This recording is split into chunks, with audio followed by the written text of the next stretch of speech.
성경 말씀 봅시다. 열왕기상 12장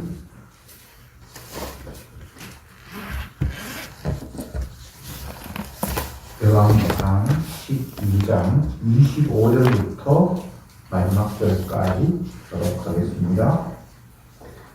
25절에 여로보암이 에브라임 산지에 세겜을 건축하고 거기서 살며 또 거기서 나가서 버드엘을 건축하고 그 마음에 머릿속으로 이르기를 나라의 자기의 집으로 돌아가리로다.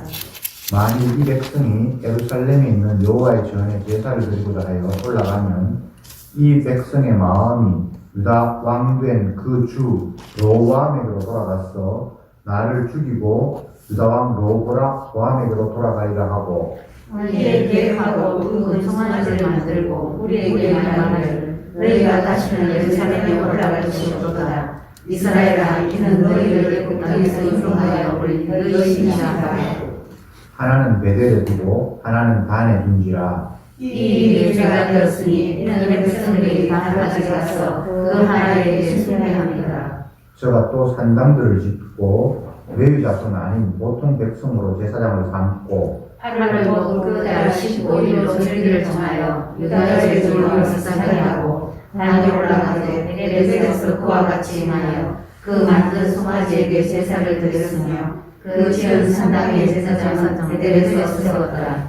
저가 자기 마음대로 정한 달 곧 8월 15일로 이스라엘 자손을 위하여 절기로 정하고 베델에 쌓은 단에 올라가서 분향하였더라.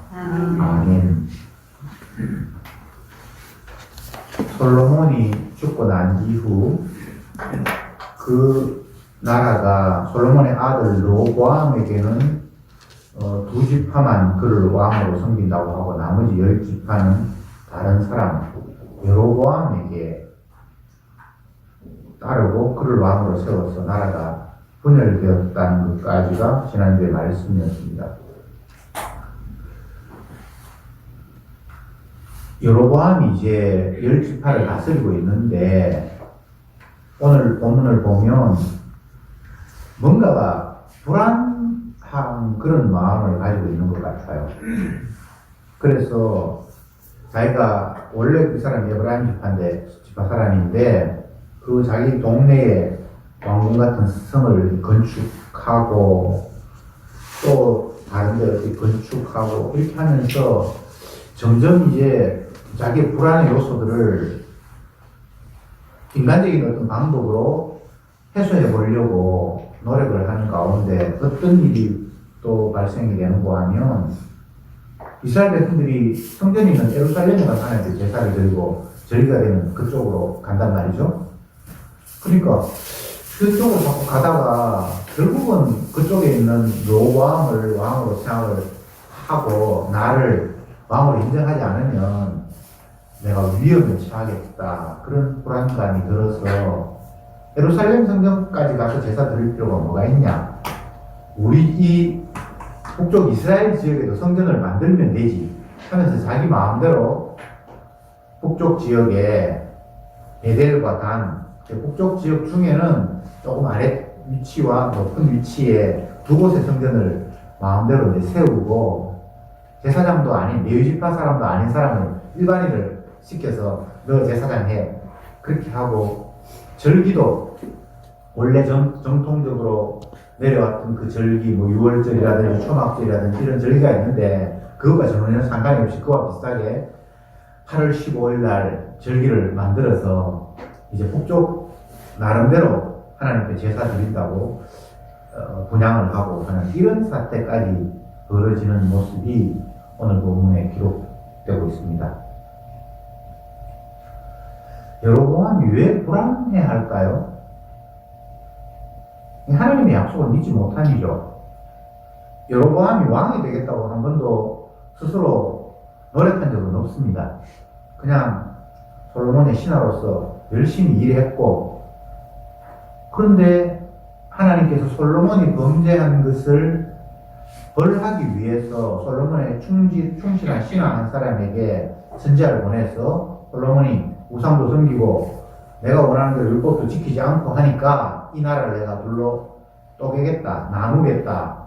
그리고 10지파는 너에게 주고 2지파만 그 아들에게 주겠다라고 말씀을 하셨고, 또 약속하시기를 여로보암에게 네가 다윗이 나에게 하나님 말씀에 순종하고 복종한 것처럼 순종한다면 네 집을 내가 든든하게 세워주겠다라고 약속을 하셨거든요.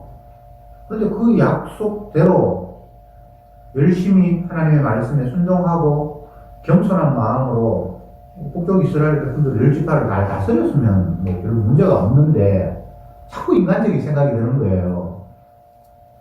이곳에는 성전도 없고 백성들은 절기만 되면 저쪽 원래 남쪽 그쪽 지역에 가서 제사 드리고, 그러다가 보면 이쪽이 정통성이 있네 이렇게 생각하고 나를 업신여기고 결국은 나를 자꾸 인간적인 생각이 든단 말이죠. 나는 정통적인 다윗의 왕가도 아니고 어느 날 갑자기 어떤 선자가 찾아와서 나를 세웠고, 이러다가 나중에 지금까지는 뭐 백성들이 나를 알아서 내가 잘 다스릴 수 있는데 언젠가 이들이 마음이 변할 수도 있지 않을까. 그리고 성전은 내가 다스리는 이 북쪽에는 성전이 없고 저쪽에 있는 예루살렘에만 성전이 있어. 백성들이 그쪽까지 가니까 불안하다. 그래서 첫 번째 자기 마음대로 성전 건축, 성전이라 할 것도 없지만 어쨌든 제사되는 곳을 이쪽에 따로 두는 거예요. 그 두 곳. 다음과 베델. 이도 백성의 편리를 위해서 위에서 하나 밑에서 하나 지 마음대로. 그다음 두 번째 제사장 임명. 제사장은 지 마음대로 하는 게 아니에요. 레위지파부터 해가 내려오는 혈통이 있는데 지 마음대로 임명하고. 세 번째는 절기. 이것도 8월 15일. 지 마음대로 날짜가 좋고 백성들이 모이기 좋은 데를 날짜를 정했습니다. 그래서 저쪽으로 가지 마라, 갈 필요 없다, 이렇게 된 거예요. 그 내용을 본문이 기록하고 있습니다. 자, 다시 한번 본문을 되새겨 봅시다. 출발 자체가 로보암이 왕이 되게 된 그 출발 자체가 하나님에 의해서 된 거잖아요. 그런데 그걸 자기가 억지로 지키고 사수하고 유지해야 된다는 그런 말씀 자체는 어디에 근거한 거죠?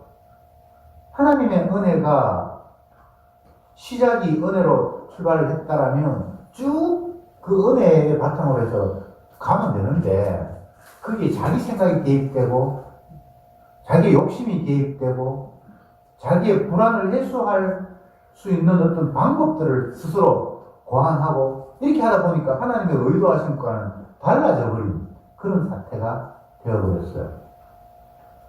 남쪽 유다를 벌하기 위해서 하나님께서 여로보암을 세웠는데, 남쪽 유다가 벌받아야 될 이유를 이 북쪽 이스라엘이 똑같이 갖게 되는 거예요. 우상숭배하고 하나님 율법 어기고. 참 이게 얼마나 답답한 노릇인지 몰라요. 은혜로 시작했다가 욕망으로 귀결되는 이런 어리석은 인간의 모습. 하나님께서 여로보암에게 약속하신 내용을 잠깐 우리가 지난번에 봤습니다만 기억하는 의미에서 한번 봅시다. 11장 38절을 제가 읽어볼게요. 이게 아이야 선지자가 찾아와서 여로보암에게 하나님의 뜻을 알려주는 겁니다. 네가 만일 내가 명한 모든 일에 순종하고 내 길로 행하며 내 눈에 합당한 일을 하며 내 종 다윗이 행한 같이 내 율례와 명령을 지키면 내가 너와 함께 있어 내가 다윗을 위하여 세운 것 같이 너를 위하여 견고한 집을 세우고 이스라엘을 네게 주리라. 이렇게 하나님께 약속을 해줬죠. 그죠? 자기가 나라를 탐한 거 아니에요. 하나님께서 뜻이 계셔서 그에게 이스라엘의 일부 10지파를 맡겼어요. 그러면서 하신 말씀이 내 종 다윗처럼 네가 율법을 잘 지키면 내가 다윗의 집을 튼튼하게 지키는 것처럼 이 집을 지키겠다. 이렇게 말씀하셨단 말이죠. 그러면 하나님의 약속에 의해서 시작이 된 그 왕권이 유지가 된다라면 하나님의 언약대로 그냥 자기가 순종하면 되는 거예요. 그런데 여기에 딴 생각을 했단 말이죠.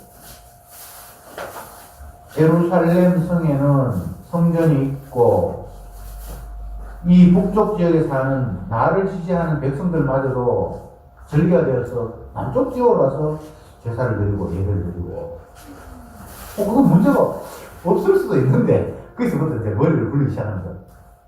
이 사람들 혹시 성전도 없고 제사 드릴 곳도 없고 남쪽에 다 있는데 그럼 남쪽에 있는 왕이 진짜 왕이 아닐까 생각하면서 북쪽의 왕을 없이 여길 수도 있겠다라는 이런 이제는 상상을 자꾸 덧대면서 인간적인 불안들을 만들어내기 시작하는데 불안의 출발이 어디에서 비롯됐다고 생각합니까? 다른 건 모르겠지만 최소한 하나님의 말씀에 따른다면 하나님의 말씀을 온전히 순종하지 믿지 못하기 때문에 불안한 거예요.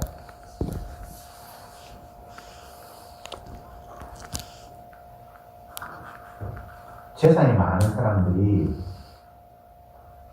돈을 벌기 위해서 안간힘을 쓰고 때로는 불의도 저지르고 남의 것을 빼앗기도 하고 그렇게 해서 이제 이것은 내 것이다 라고 쌓아두었는데 이제 혹시나 또 다른 제2의 나와 같은 사람이 등장해서 내 것을 빼앗을 수도 있고 또 나에게 사기를 치거나 불의한 일을 할 수도 있고 자기가 그렇게 왔으니까 또 다른 자기가 나타나서 자기의 것을 빼앗을 수 있겠다라는 그런 생각이 들면 그때부터는 이제 어떻게 방어할까 내 재산을 지킬까라는 그런 생각이 들면서 불안, 염려, 초조 금고에 넣어놨다가 금고도 못 믿어서 일부 집에 비밀 금고를 만들기도 하고 수시로 번호도 바꾸고 또 카메라도 뭐 설치하고 등등 계속 불안하니까요. 그런데 하나님의 약속을 온전히 믿는다면 불안할 게 없어요. 그리고 왕이라는 자리가 이 여로보암이 오해하고 착각하기 시작한 것이 내 왕권이 지속되어야 할 것이다. 나는 계속해서 이 왕자에 있어야 된다라는 이런 생각이 드니까 그 자리에서 쫓겨나면 어떡할까라는 그런 불안감이 생기는 거예요. 원래 왕 아니었잖아요. 근데 하나님 뜻에 의해서 왕이 되었잖아요. 그러면 또 하나님 뜻이 되어서 왕의 자리에서 또 내려올 수도 있어요. 그렇죠, 그죠? 이 사람이 계속 왕이 된다는 이유는 자기 욕심이지 하나님 뜻과는 상관이 없잖아요. 출생부터 왕이었습니까? 그러면 처음부터 왕이 그냥 왕쭉 가는데 원래 왕이 아니었는데 필요에 따라서 왕이 되었으면 또 필요에 따라서 원래의 자리로 돌아갈 수 있어야 되잖아요. 이걸 이제 다른 데로 적용해 봅시다. 내가 아무것도 없었어요. 근데 하나님 나에게 물질을 줬어요. 그러면 또 때가 되면 내가 원래 아무것도 없는 자리로 돌아갈 수 있어야 되잖아요. 다른 지위로 생각해 봅시다. 내가 어떤 자리에 앉았어요. 처음부터는 아니고 어떻게 돼서 그 자리에 앉았어요. 그러면 또 다시 필요에 따라서 그 자리가 아닌 원래의 자리로 돌아갈 수 있어야 되잖아요. 근데 이 못된 인간들이 하나님의 뜻에 의해서 내가 만나기도 하고 헤어지기도 하고 가지기도 하고 또 없기도 하고 이렇게 된다라고 자연스럽게 생각을 하면 되는데 원래 없었던 자리에서 자기를 출발하는 것이 아니라 가장 괜찮은 위치, 자기가 원하는 위치, 현재 내가 살아온 중에 최고의 위치에 자기를 딱 고정시키려고 하는 거예요. 그게 자리가 되었건 소유가 되었건 고난이 되었건 명예가 되었건 다 그런 식으로 생각을 한단 말이죠. 그 근거가 하나님의 약속에 의한 것이면 좋겠는데 약속에 의한 것은 아니잖아요. 지 욕심, 자기 욕심이죠. 여러분, 하나님의 뜻은 이 땅의 모든 피조물들이 흙으로 왔다가 흙으로 돌아간다라고 말씀하셨어요. 명예도, 권세도, 부도, 지위도 지속되는 건 없어요. 필요에 따라 하나님 사람을 그 자리에 두셨다가 또 때가 되면 다시 내려오게 하시는 게 주님의 창조의 질서예요. 근데 이 질서를 누가 어기죠? 사단이. 그리고 사단의 사로잡힌 인간이 그걸 개무시하는 거예요. 그래서 최근에 보니까 갑자기 나라 이름이 생각이 안 난다. 페루인가? 그 나라에서 정확하게 모릅니다. 한 달 동안 왕이 3번 바뀌었대요. 쿠데타 일어나고 또 바뀌고 또 바뀌고 지금도 계속 그 내일이 일어나고 있고 난리를 친대요. 그걸 제가 보면서 참 인간이 어리석다. 백성들을 위해서, 나라를 안정시키기 위해서 백성들이 뽑아서 내가 왕이 되었다면, 대통령이 되었다면 나름대로 최선을 다했는데 또 백성들이 나를 원치 않는다. 그럼 그냥 자기 자리로 돌아가면 되잖아요. 근데 그게 안 되니까 나는 계속 그 자리에 있어야 돼. 누가 뭐래도. 그런 마음이 드니까 다투고 싸우고 난리가 나는 거예요. 미국에도 마찬가지죠, 그죠? 백성들이 원해서 옛날에 됐잖아요. 그리고 이제 원치 않아서 안 됐잖아요. 내 집은 청와대야. 하나는 버티고. 이게 죄악된 인간의 마음을 우리가 읽는 거예요. 우리는 그 자리에 안 가봐서 모르겠지만 좋은가 봐. 계속 그 집에 살고 싶은가 봐. 은을 사모하는 사람은 은으로 만족함이 없고 풍부를 좋아하는 사람들은 소유로 만족함이 없다. 전도서에 있는 말씀. 참 우리를 너무나 잘 꿰뚫어 보는 주님의 말씀이에요. 왕이 뭡니까? 성경적인 왕은 백성들에게 대표자인 왕이 이 세상의 왕은 하나님 한 분밖에 없습니다라고 가르쳐 주고 백성들을 도둑이는 북돋우면서 진짜 왕은 여호와입니다라고 바라보게 하는 역할이 왕이에요.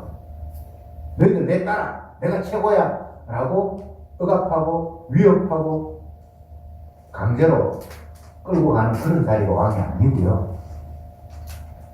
저 바라보지 마세요. 내가 여러분에게 해줄 수 있는 거 아무것도 없습니다. 이 나라를 다스리는 분은 여호와 하나님입니다. 우리가 다 주님의 말씀에 순종합시다라고 이야기하는 위치가 왕의 위치예요. 성경적으로 볼 때 세상 나라는 왕이 명령하고 따르고 위협하고 그렇게 해서 질서를 유지하고 세상 나라는 그렇지만 하나님이 세우신 이스라엘이라는 나라는 은혜와 긍휼이 피어나는 나라, 어린 양의 피가 찬양되는 나라가 하나님의 나라거든요. 그래서 그 나라에 원래 왕도 필요 없었어요. 제사 드리는 세상만 있으면 됐어요. 근데 백성들이 고집을 해서 우리도 다른 나라처럼 왕이 있으면 좋겠습니다 하니까 그럼 그렇다면 한번 세워봐라. 그러면서 하나님께서 당부를 하시잖아요. 이스라엘의 왕은 재물을 많이 가지면 안 되고 여자를 부인을 많이 거느리면서 권세를 이렇게 확대하려고 해도 안 되고 안 되는 게 하여튼 몇 가지 있어요. 왜? 하나님이 왕으로 계시니까. 그런데 이스라엘의 왕이 그걸 실천하지 못하는 거예요. 나라가 나누어졌는데 원래 다윗의 혈통, 다윗 그리고 솔로몬 그 아들 르호보암 그들이 지금 잘못하고 있으니까 하나님께서 그들을 벌하기 위해서 그들을 찢어놨는데 이쪽 편에 있는 여로보암마저도 똑같이 그들과 같은 모습을 취하는 이 어리석음 정말 주님의 입장에서는 너무 답답하겠죠. 이게 인간의 모습이에요. 부모가 자녀를 책망하고 그 잘못에 대해서 화를 내고 하는데 곰곰이 따져보면 꾸중하는 본인의 삶이 그 자녀의 삶과 별반 다르지 않은 거예요. 우리 속담에도 나는 바다 그 말이 정말 맞는 것 같아요. 물론 내가 잘못하지만 너희는 바르게 되었으면 좋겠다는 그 부모의 마음이야 이해가 되지만 최소한 자녀에게 교훈을 하기 위해서는 내가 그쪽 방향이 아닌 다른 방향으로 가고 있어야 이 가는 방향이 잘못됐다라고 말할 수 있는 거잖아요.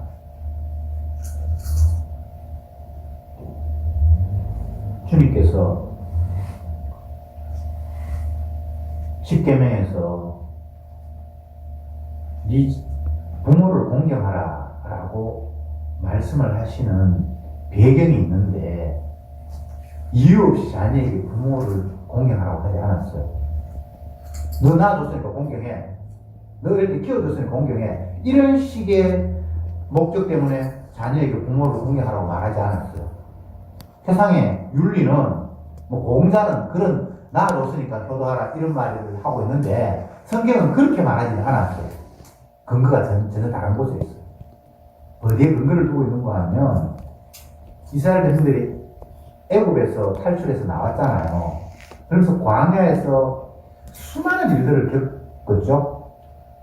그럴 때 그 수많은 일들을 경험한 세대들에게 주님께서 하신 말씀이 네가 보고 배운 것 하늘에서 만나를 내려서 하나님께서 우리를 먹이셨고 우리는 농사 지은 적도 없는데 하나님 먹이셨고 하늘에 뭐 불기둥 낮에는 구름 기둥으로 우리를 인도하셨고 홍해를 가르셨고 이런 것들 너희들 다 봤잖아. 그러니까 이것을 너희 후세들이 보지도 못하고 했으니까 이걸 그대로 너희들에게 그들 자녀들에게 가르쳐라.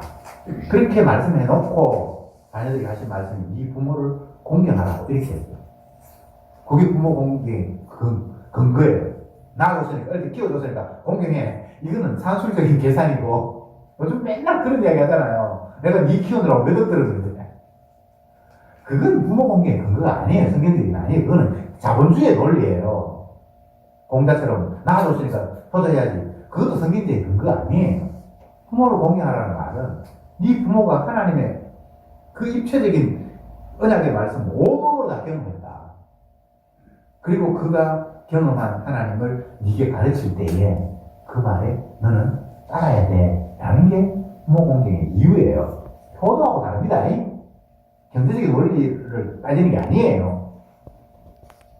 그런데 자기가 하나님의 말씀을 온몸으로 경험한 걸 자녀들에게 이거 하나님이야 이렇게 살아야 되고 이렇게 얘기해야 되는데 지가 지 마음대로 안 사니까 이게 뭐 부모 공경이고 자녀 교훈이고 이게 아예 근거가 다 박살이 나버리는 거예요.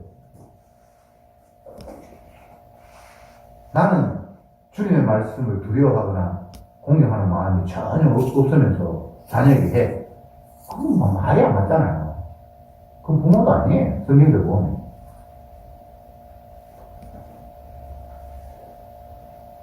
인간은 정말 주님의 말씀 앞에 늘 죄인으로 드러날 수밖에 없습니다. 부모가 된 사람은 자녀가 있으니까 내가 부모라고 생각하지만 정말 내가 부모로서 자녀를 주의 말씀으로 가르치는 그런 부모가 맞나라고 돌이켜보면 가르칠 자격이 없는 거예요. 내가 하나님 앞에 자녀들 모습을 보이지 않으니까. 물론 자녀 입장에서는 부모가 정말 주의 말씀으로 나를 주의 교훈으로 가르치면 좋겠지만 안 되면 진짜 부모 하나님을 바라보면 되죠. 네.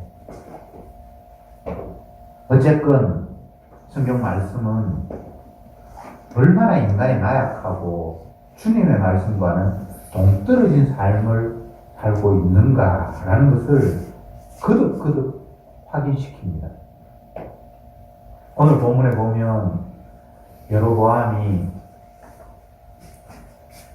절기도 지 마음대로 정하고 제사장도 레위 지파도 아닌데 제사장으로 임명하고 하나님 지정한 예루살렘도 아닌데 멋대로 여기가 성전이야 하면서 장소도 정하고 그런데 참과 거짓은 주님께서 시키셔서 출발하면 그건 참이 되지만 아닌 건 다 거짓이잖아요.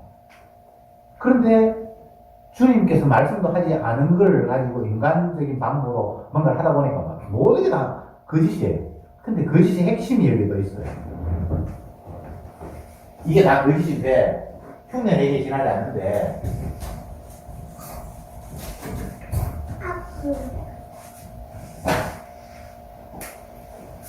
금송아지 그리고 여기에는 언약궤 하나님의 약속이 있는 곳이 성전이에요. 근데 약속이 없으니까 지가 약속을 대신해서 금송아지를 그 자리에 세워놔고 있어요. 금송아지라고 하면 아론이 하나님의 부름을 받아서 시내산으로 올라가서 40일 동안 거기에 있었잖아요. 모세가 40일 동안 안 보이니까 그 형 아론이 밑에서 백성들과 더불어서 이게 우리를 애굽으로 인도하신 하나님이다 하면서 금송아지 만들었잖아요. 그 금송아지를 생각하면 되는데 이 여로보암이 그 아론의 역할을 지금 하고 있는 것 같아요. 백성들이 뭔가 불안해하고 자기도 정통성이 없다고 스스로 생각하고 정통성이라는 게 원래 없어요. 주님께서 하라고 하셨으면 하면 돼요. 그게 정통성이에요. 다윗은 정통성이 있었습니까? 아니잖아요. 하나님 일방적으로 세우셨잖아요. 그러니까 자꾸 인간적인 방법으로 나는 정당해, 나는 이 자리에 지킬만해 이렇게 생각하면 안 돼요.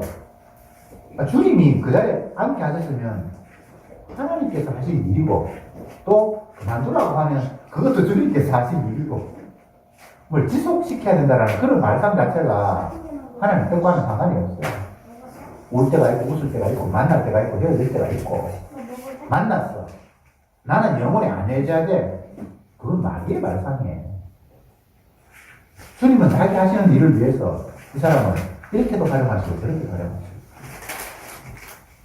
그러기에 이 언약이 아닌 모습 하나님의 약속이 아닌 모습 그것은 어떤 수단과 방법을 동원하더라도 약속이 될 수가 없어요. 약속이 변질될 수가 없어요.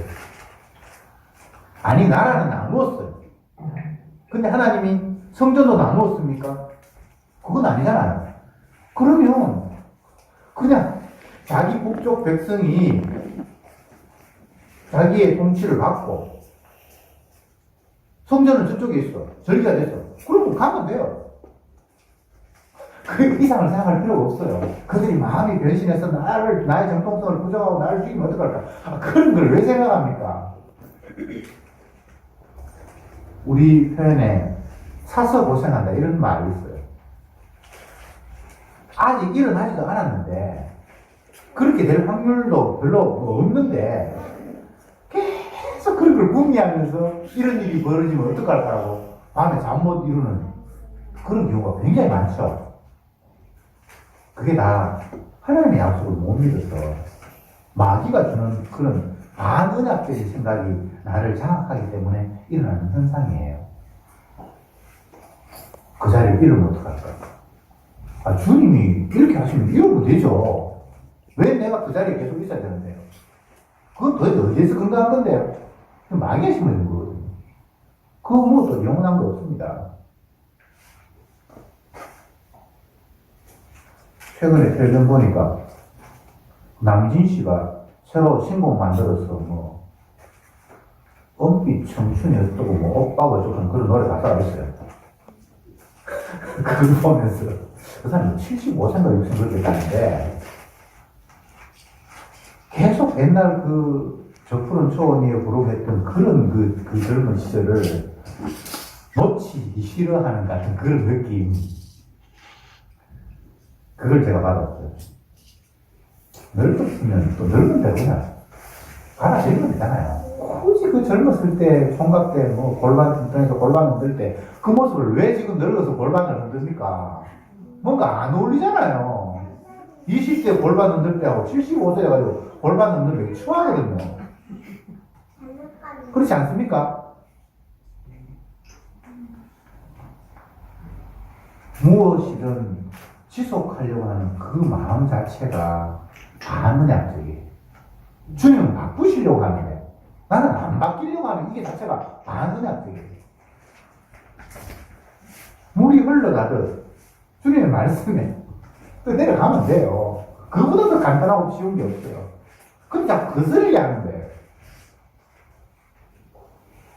아니 거스려서 글 쓸 수 있으면 거스리죠. 안 돼요. 주님은 나보다 강하시니 나를 이기셨나이다. 저는 그 말씀 보면서 참 우리가 못됐다. 주님이 나보다 강하죠. 그거 모르는 사람이 있습니까? 근데 자꾸 거슬려고 하는 거예요. 근데 글 수 있나요? 거슬릴 수 있나요? 그럼 성경이 그렇게 안 했지. 주께서 나를 이기셨나이다. 그 말 안 했지. 그 선지자가 그렇게 이야기할 때는 자기도 주님을 거스리는데 결과적으로 거스릴 수 없었더라는 이야기예요. 납작하게 되고 완전히 박살이 나고 그렇게 박살이 나고 나서 주님 저 어리석음을 깨닫게 주셔서 감사합니다. 이렇게 돌아서면 또 그것도 감사한 일인데 그 자리에 가서도 계속해서 원망하고 내 뜻대로 안 됐다고. 지가 하나님입니까? 왜 제 뜻대로 돼? 피조물은 주가 아니에요. 주님이 계시잖아요. 성경 가운데 신약시대에도 그런 표현을 했습니다. 종은 주인이 시키는 일을 열심히 해야 된다. 그리고 열심히 일을 했는데 이제 밤이 돼서 지쳤는데 주인이 어디에서 돌아왔어. 그러면 지가 배가 고프더라도 주인 밥상 먼저 차려주고 그리고 주인이 편안하게 쉬면 그때 밥 먹는 게 종이잖아. 성경이 그렇게 기록하고 있어. 그런 거 여러분 기억납니까? 오늘날 인간이 평등하고 똑같다라는 그런 관점에서 보면 그 말이 정말 택도 없는 말인데 주인과 종의 관계는 원래 그런 거예요. 왜 성경이 그런 말씀을 기록하고 있습니까? 예수님 앞에 우리가 종이라는 거예요. 그분이 시키는 일을 속도로 했는데 이제 내가 좀 쉴 시간이 됐는데 주인이 또 등장해서 또 주인을 위해서 뭔가 일을 해야 된다면 내 쉬고 그게 뒷전이고 주인을 뭔가 해야 된다는 거예요. 근데 이 땅의 피조물들이 주님을 그런 식으로 섬기고 살아가는 사람이 과연 있는가라고 주님께서 묻고 있는 거예요. 뭐 조그마한 게 있으면 생색내고 네 이거 했어요. 잘했지요. 상 주세요. 맨날 그러고 있잖아요. 내가 40을 금식했는데 아니면 아나니아 삽비라 부부처럼 재산을 반이나 갖다 냈는데 아나니아 삽비라 맞나? 요즘 뭐 제가 왔다 갔다 합니다. 죄송합니다. 그 어쩔 수 없어요. 그러다가 이제 갈 거예요. 네가 설교도 못하고 그 영수증을 떠서 내라. 도저히 안 되겠다. 그런 날이 아마 곧 올 것 같아. 오면 뭐 맞이해야죠. 될 수가 있으니까. 이제 말씀을 정리합시다. 모든 것이 주님 뜻대로 이루어집니다. 하나님의 나라 이스라엘이 분열이 되었다는 그 자체가 남들 볼 때는 얼마나 부끄러운 일인지 몰라요. 한 나라인데 싸게 돼서 서로 싸우고 나중에 보면 분열된 왕국을 보면 막 정말 다른 나라보다 더 못하게 싸우고 난리가 납니다. 그런데 주님이 그렇게 하신 거죠. 내가 억지로 합칠 이유도 없고요. 어쨌건 세상은 주님이 자기 영광을 위해서 펼쳐 가시는데 그 과정에서 우리의 부끄러움과 죄인된 모습을 계속 주님께서 덜쳐내세요. 아프죠? 차라리 내 수치 좀 가려줬으면 좋겠는데 계속해서 까발리네. 그것도 불신자들 볼 때 얼마나 부끄러운지 몰라요. 저거는 뭐 예수님인가 하더니만 어떻게 뭐야 저 꼴이야. 그런 소리 정말 들을 수밖에 없을 정도로 내가 내 자신을 봐도 부끄러울 정도로 계속해서 허물과 죄를 폭로하시면서 자기 백성을 이끌어 가시는 분이 요거 하나님이에요. 주님 내 수치 가려주세요. 안 가려주십니다. 아니, 창세기 보니까 우리 성부를 좀 가르치는데, 그것은 근본적으로 우리를 주님이 마지막 심판에서 가르치는 죄용사하는 모습이 변정, 이 땅을 사는 과정에서는 내가 죄인 되었다는 것을 계속 홍보시켜요. 그래야만 죄용사하시는 주님을 바라볼 수 있기 때문에. 그게 성경의 구조예요. 이거 어기고 다른 방법으로 주님이 우리를 인도하실 것이다. 그런 걸 꿈꾸지 마세요. 그거는 언약이 아니에요. 그건 소설이에요. 지가 마음대로 언약을 세우고 만드는 거예요. 마치 여로보암이 절기도 아닌데 8월 15일날 절기 정해서 지금 이스라엘 백성들의 절기가 1월 15일도 있고 그거는 무교절이에요. 1월 14일 전에부터 6월절이고 그 다음에 무교절 일주일 지키는 게 있고요. 또 7월 15일에 초막절 초막 세워놓고 일주일 동안 있어요. 근데 이것도 아니고 저것도 아니고 8월 15일을 다 해가지고 이 여로보암이 유사 절기를 만든 거예요. 그럼 그게 절기가 되겠습니까? 예루살렘 성전도 아니고 언약궤도 없는데 거기 가서 제사 드리면 베델에서 단에서 금송아지 만들어 놓고 제사 드리면 그게 하나님 받을 수 있습니까? 안 되잖아요. 쓸데없이 힘 빼지 마세요. 언약도 아닌데 언약인 것처럼 가장하지 마세요. 하나님은 안 속습니다. 제가 다시 말씀드립니다. 주님이 자기 백성을 다스리는 방법이 나와요. 어떻게 한다고요? 우리의 허위된 모습, 죄악된 모습을 노출하고 홍보시켜요. 우리의 삶이 평생을 내가 이렇게 완악한 죄인이구나. 나는 엄마가 죄 가운데서 나를 만들었다 보니까 내한테 죄밖에 없네. 내가 죄인 중에 우두머리네. 이 말을 평생을 하면서 쏟아낼 수 있도록 주님은 자기 백성을 이끌었어요. 다른 방법 없습니다. 남들 앞에 포옹도 하고 부끄러운 것도 없고 아이고 그 사람 참 훌륭하네, 신앙생활 잘하네, 그래서 우리를 인도하지 않아요. 그렇게 되면 더 큰 문제가 생기기 때문에. 그러면 지가 대단하지 죄용사시는 주님이 별로 소용이 없잖아요. 하나님 말씀 순종하고 남들한테 칭찬받고 아이고 훌륭하다, 아이고 훌륭하다. 그러면 지가 진짜 훌륭한 줄 착각하면서 자기의 흥물을 덮어주시는 주님을 생각도 못할 거 아니에요. 그럼 그건 지옥이에요. 주님 절대 그런 마음으로 진짜 안 하십니다. 늘 우리의 부끄러운 수치를 내가 어디 가도 떳떳하지도 못하고, 물론 그게 세상적인 차원은 아닙니다. 네. 어쨌든 신앙과 함께 세상적으로도 그렇게 보일 수도 있고 이렇게 저렇게 엮여서 참 내가 죄인이구나, 주님이 나를 용납하지 않으면 난 부끄러워서 살 수 없는 그런 존재이구나라는 사실을 계속해서 우리의 삶을 통해서 뽕뽕뽕뽕 솟아오르도록 하세요. 그래서 결국은 죄 용서하시는 주님, 내 허물을 대신해서 십자가에서 피를 흘려서 우리를 덮어주시는 그 사랑이 아니면 나는 단 한순간도 살 수 없는 부끄러운 존재구나라는 것을 깨달을 때 진정 주님의 그 용서가 얼마나 값진가를 알게 하는 방식으로 이끄신단 말이에요. 다른 하나님 없습니다. 그런데 마귀는 다른 하나님 우리에게 요구합니다. 마치 언약궤가 아닌 금송아지를 우리의 마음속에 심어주듯이. 금송아지는 어떤 겁니까? 송아지는 원래 다산을 상징하고 번식을 상징한다고 해요. 근데 그게 금이니까 얼마나 멋있습니까?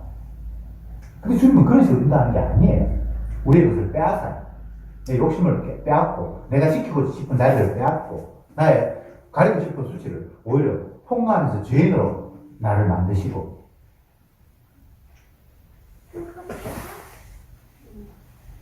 제발 언약이 아닌 다른 방법으로 하나님께서 나를 이끌어 주셨으면 하는 그런 헛된 꿈 버리십시오. 절대 그런 하나님은 없습니다. 진짜 내가 원하는 일이 쑥쑥쑥 잘 되네. 이건 내가 생각해도 욕망인데 이게 막 이루어지네.